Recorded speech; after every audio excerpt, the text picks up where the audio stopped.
보이고 감정의 기복도 크지 않으며 연예계의 소란과는 거리를 두는 존재로 인식돼 왔다. 그러나 과연 그녀의 실제 연예계 행보와 사적인 선택들까지도 이 이미지와 완전히 일치했을까? 오늘 이 영상에서는 미화나 축약 없이 2004년 데뷔 이전부터 결혼 이후 불거진 논란들까지 류스의 커리어와 연애사를 시간의 흐름에 따라 차분히 짚어보며 우리가 알고 있던 청순 여신이라는 이미지의 이면을 하나씩 들여다보고자 한다. 2004년 류스는 베이징 무용학원 무용과에 재학 중인 3학년 학생이었다. 어린 시절부터 무용을 전공해온 그는 연기과 출신도 아니었고 카메라 앞에서 연기를 해본 경험조차 없는 완전한 신인이었다. 하지만 또래 학생들 사이에서도 눈에 띄는 외모와 단아한 분위기를 지닌 그는 감독 핑장 수어진과 인연을 맺게 되었고 그 인연은 곧 파격적인 데뷔로 이어졌다. 첫 출연작인 에서 곧바로 여주인공 자리를 꿰찬 것이다. 당시 제작 환경을 고려하면 연기 경험이 전무한 신인에게 여주인공을 맡긴다는 것은 투자 측에서도 상당한 모험이었고 이 선택은 업계 안팎에서 이례적이라는 평가를 받았다. 핑장 수어진은 류스에 대해 유독 각별한 관심을 보였고 촬영 현장뿐 아니라 일상 전반을 세심하게 챙기며 전폭적인 신뢰를 드러냈다. 두 사람은 촬영 외 시간에도 자주 식사를 함께했고 긴 대화를 나누거나 방 안에서 대본과 캐릭터를 놓고 이야기를 이어갔다는 목격담이 이어지면서 자연스럽게 특혜와 사적인 관계에 대한 의혹도 함께 제기되기 시작했다. 이후 핑장 수어진의 지원은 단발성에 그치지 않았다. 류스는 육소봉정이 대금분광, 육소봉정이 결전 전후에 이르기까지 연이어 주연 자리를 맡으며 빠른 속도로 필모그래피를 쌓아갔다. 데뷔 초반부터 주연을 독점하다시피 한 이 행보는 귀인을 만났기에 가능한 초고속 상승이라는 평가를 낳았고 동시에 특혜 논란도 계속 따라붙었다. 류스 역시 이 기회를 가볍게 여기지는 않았던 것으로 전해진다. 그는 연기력 향상을 위해 노력했고 현장에서 요구되는 역할에 전면적으로 헌신하며 주어진 기회를 붙잡고자 했다. 결국 두 사람은 각자가 필요로 했던 것을 충분히 얻은 뒤 별다른 잡음 없이 자연스럽게 각자의 길을 걷게 된다.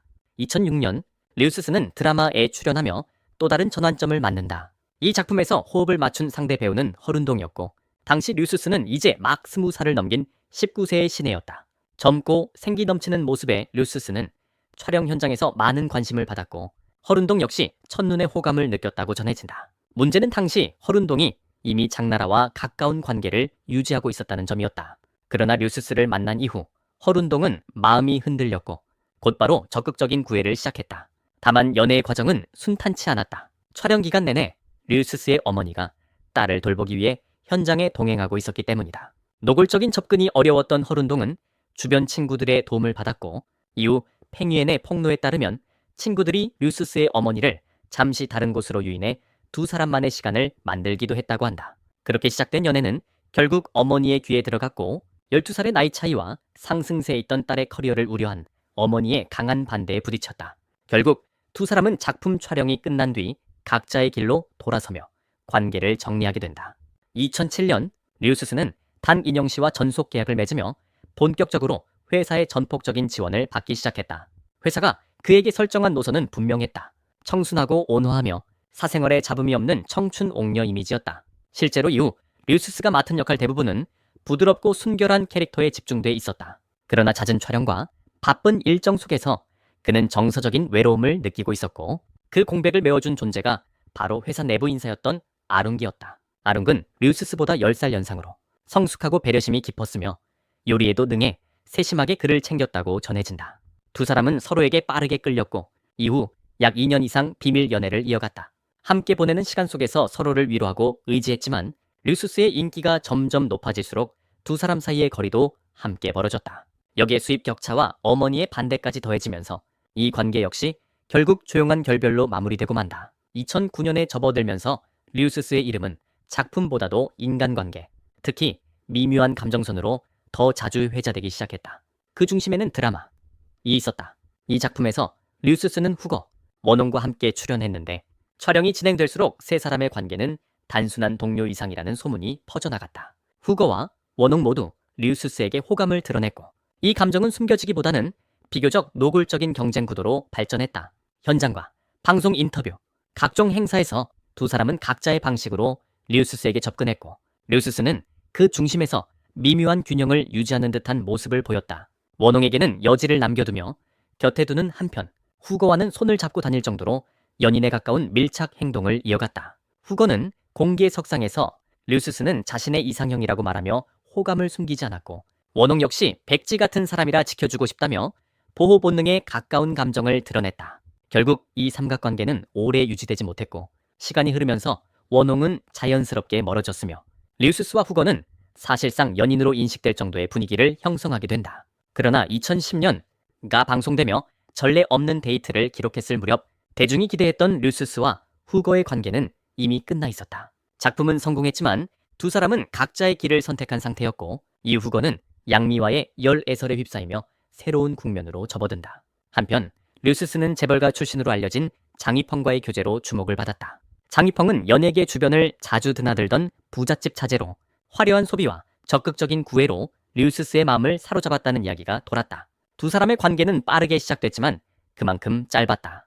약 8개월 만에 조용히 막을 내렸고, 이 연애 역시 류스스의 커리어에 직접적인 흔적을 남기지는 못한 채 사라졌다. 2012년은 류스스의 연애사가 가장 활발하게 이어진 시기로 자주 언급된다. 이 해에 그는 마치 공백 없이 다음 관계로 넘어가는 듯한 행보를 보였고, 그래서 무봉합 연애라는 표현까지 등장했다. 먼저 가수 후샤와의 인연이 있었다. 프로그램을 통해 가까워진 두 사람은 함께 행사에 참석하며 자연스러운 스킨십과 다정한 눈빛을 보여줬고, 후샤는 공개 무대에서 무릎을 꿇고 꽃을 건네는 장면으로 화제를 모았다. 마치 공개 고백이나 다름없는 이 장면 이후에도 두 사람은 관계를 부인하지 않았고, 대중은 이 연애가 이어질 것이라 예상했다. 하지만 곧 류스스는 또 다른 이름과 함께 언급되기 시작한다. 그 주인공은 화한, 본명 왕스밍으로 알려진 완다그룹 2세였다. 막대한 재력과 화려한 사생활로 이미 유명했던 그는 연예계에 ATM이라는 별명까지 얻을 정도로 수많은 여배우들과 연문을 뿌려온 인물이었다. 류스스 역시 이 사실을 모를 리 없었지만 결국 선택은 후샤가 아닌 화한이었다. 화한과 함께하면서 류스스의 생활 수준은 눈에 띄게 달라졌다는 말이 돌았고, 물질적으로는 이전과 비교할 수 없는 풍요를 누렸다는 평가도 있었다. 그러나 이 관계 역시 오래가지 못했다. 화한의 관심은 빠르게 식었고, 연애는 또 한 번 짧은 순간의 불꽃처럼 사라지고 말았다. 화한과의 결별 이후 류스스는 곧바로 배우 명도와 얽히게 된다. 두 사람은 천사의 불꽃을 함께 촬영하며 가까워졌고, 공식적으로 인정하지는 않았지만 업계에서는 사실상 연인으로 받아들여졌다. 이들의 관계를 상징적으로 보여준 장면은 명도의 생일이었다. 류스스는 자정이 막 지난 0시 01분의 축하 메시지를 올렸는데, 당시 연예계에서는 일생일세를 의미하는 은밀한 애정 표현으로 받아들여지던 방식이었다. 명도 역시 이에 화답하듯 노래 갑자기 너무 사랑하고 싶어를 발표했고, 이 곡의 가사와 뮤직비디오 내용이 류스스와의 비밀 연애를 암시한다는 해석이 이어졌다. 하지만 2013년에 들어서면서 두 사람의 관계는 급격히 흔들리기 시작한다. 류스스는 양미, 안젤라 베이비, 니니와 함께 신세대 사소화단으로 선정되며 커리어가 정점으로 치솟았고, 반면 명도는 활동 무대와 화제성 모두에서 하락세를 보였다. 점점 벌어지는 커리어 격차 속에서 류스스는 더 강력하고 안정적인 파트너를 선택하게 된다. 그 이름이 바로 오기룡이었다. 오기룡과 류스스는 2013년 11월 13일 동시에 공식 입장을 내며 열애를 인정했다. 무려 6살의 나이차. 그리고 오기룡기 류스스, 어머니보다 불과 2살 어리다는 사실은 큰 충격과 논란을 불러왔다.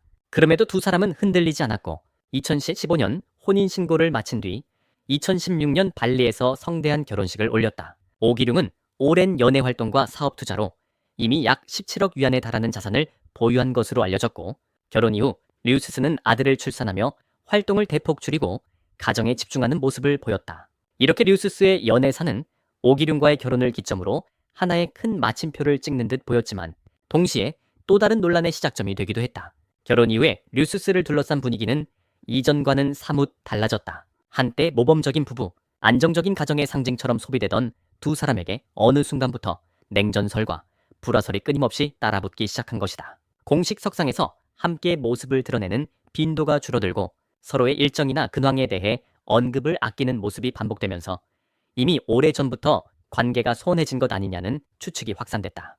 여기에 시어머니와의 갈등설까지 더해지며 이야기는 더욱 복잡해졌다. 일부에서는 시어머니가 류스스를 탐탁지 않게 여긴다는 소문, 전통적인 가치관 차이로 인한 마찰이 있었다는 말들이 흘러나왔다. 결정적으로 자녀 교육 문제를 둘러싼 의견 차이가 불화설의 핵심으로 거론됐다. 오기룡은 아이를 대만에서 교육시키길 원했고 류스스는 베이징으로 데려와 교육시키고자 했다는 것이다. 거주지와 교육 환경, 생활 기반을 둘러싼 이 문제는 단순한 선택의 차이를 넘어 부부 간의 가치관 충돌로 해석됐고, 그 결과 갈등이 장기화됐다는 분석도 나왔다. 하지만 이 모든 이야기들에 대해 두 사람은 단 한 차례도 공식적인 입장을 내놓지 않았고, 침묵은 오히려 의혹을 더 키우는 결과로 이어졌다. 이와 맞물려 다시 소환된 것이 바로 과거의 폭로와 이미지 붕괴 논란이었다. 특히 2013년을 전후로 등장했던 여러 폭로성 주장들은 결혼 이후에도 반복적으로 언급됐다. 폭로의 내용은 자극적이었다. 사생활이 결코 단정하지 않다는 주장, 특정 병력을 숨기고 있다는 의혹, 그리고 당인영 씨를 떠나게 된 배경에 숨겨진 내막까지 거론됐다. 한동안 청순 여배우의 대명사로 소비되던 류스스의 이미지와는 정면으로 배치되는 이야기들이었기에 파장은 적지 않았다. 그러나 류스스는 이 모든 논란에 대해 일관되게 무대응 전략을 택했다. 해명도, 반박도, 감정적인 대응도 없었다. 시간이 흐르면서 관심은 자연스럽게 다른 이슈로 옮겨갔고, 결혼과 출산이라는 큰 이벤트가 더해지자 과거의 폭로들은 점차 수면 아래로 가라앉았다. 결과적으로 논란은 완전히 해소됐다기보다는 더 이상 이야기되지 않게 되면서 자연 소멸된 셈이었다. 이 모든 흐름을 종합해보면 결국 하나의 질문으로 귀결된다. 스택의 인설, 즉 사람 설정이란 무엇인가 라는 문제다. 류스스는 결코 단순한 의미의 청순 배우로만 정의될 수 있는 인물이 아니었다. 데뷔 과정부터 커리어의 선택, 그리고 연애와 결혼에 이르기까지 그의 행보는 감정만으로 움직였다기보다는 상황과 시기, 상대의 조건을 종합적으로 고려한 선택의 연속처럼 보인다. 연애사는 분명 풍부했고 때로는 매우 전략적으로 해석될 여지도 있었다. 이는 류스스만의 문제가 아니라 연예계 전체의 구조와도 맞닿아 있다. 경쟁이 극심한 이 세계에서 인설 없이 살아남는 것은 거의 불가능에 가깝다. 청순함, 헌신, 순애, 혹은 완벽한 배우자라는 이미지 역시 철저히 관리되고 설계된 결과물일 수밖에 없다. 결국 우리가 보고 믿는 스타의 모습은 그들이 보여주고 싶어하는 단면일 뿐, 그 이면의 삶과 선택까지 그대로 반영한다고 보기는 어렵다. 이제 영상의 마무리다. 여러분은 어떻게 생각하는가? 대중이 사랑해온 청순 이미지와 실제 삶 사이의 간극은 어디까지가 사실이고 어디부터가 해석일까? 한 사람의 선택을 도덕으로만 재단할 수 있을지, 혹은 연예계라는 특수한 환경 속에서 이해해야 할 문제일지에 대한 판단은 시청자 각자의 몫이다. 오늘 이야기들이 흥미로웠다면 구독과 좋아요로 채널에 힘을 보태주시길 바란다. 지금까지 시청해주셔서 감사드리며 다음 영상에서 또 다른 이야기로 찾아뵙겠다.